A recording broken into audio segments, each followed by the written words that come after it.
हमारे ब्रह्मांड का रचयिता है शिव निराकार और परम धाम में रहता है निराकार, परम आत्मा है वो, उसके अंदर परम आत्मा है, परम प्रकाश है। वो सोचेगा ना कुछ न कुछ तो करो, अपनी पावर को यूज करो, अपनी हर कोई इच्छा तो होती है ना।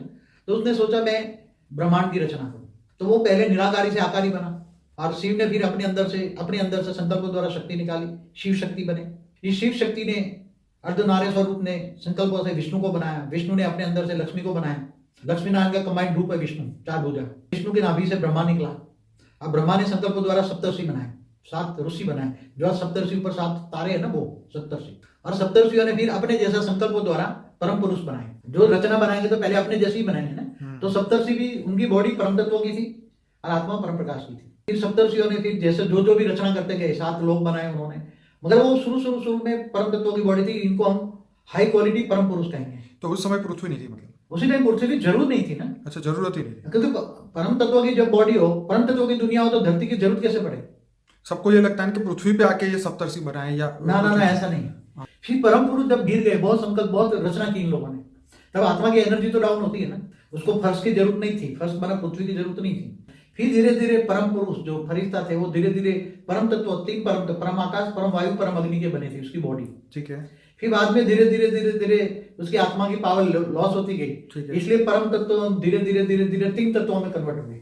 परम तत्व निकल गया और आकाश, वायु और अग्नि हो गया। क्या 3 तत्वों की बॉडी बना, देवता बन गए। और 3 तत्वों में भी जब भारीपन आया, आकाश, वायु और अग्नि, उसमें भी जब आत्माएं और बनती गई, मल्टीपल होती गई, संकल्प द्वारा सृष्टि बनाते गए। और फिर धीरे धीरे बहुत समय के बाद ब्रह्मा का 10 साल हुआ, अब 3 तत्वों में भारीपन आए तो वो लोग नीचे गिरेंगे ना। ठीक है, नीचे गिरे ना, ऊपर से गिरने लगे। 3 तत्वों में भारीपन आ गया, आकाश तत्व में भारीपन हुआ, वायु तत्व भारी हुआ और अग्नि तत्व भी भारी। आपका मतलब ये हुआ उस लोगों के अंदर जो नेगेटिविटी बढ़ी और आत्माओं की संख्या बढ़ी, पावर आत्मा के अंदर लॉस होता गया, तो वो और नीचे आते गए और उनको ठहराने के लिए कोई जगह चाहिए।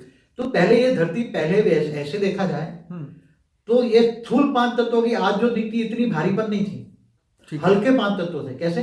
ठीक है, जैसे वो 3 तत्व वाले देवता नीचे गिरने लगे, ठीक है, तो उसको ठहराने के लिए एक हल्के 5 तत्वों की, कितना हल्के, क्योंकि इनकी बॉडी के अंदर भी हल्के हल्के जल और मिट्टी बनने लगे।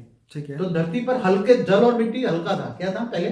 ठीक है, पहले 5 तत्व जल और मिट्टी हल्की हल्की बनी। तो ऊपर से जो 3 तत्व वाले गिरने लगे, नीचे गिरने लगे, 3 तत्व वाले आत्माएं गिरने लगी, तब यह हल्की। तो उसी टाइम ब्रह्मा के अंदाजन 10 साल हो गए थे। कितने? ब्रह्मा के 10 साल होने के बाद ये पृथ्वी बनी। हाँ, तब ब्रह्मा के 10 साल तक बनी और वो धीरे धीरे भारीपन होती गई, तत्वों में जल और मिट्टी भारी होती गई धीरे धीरे।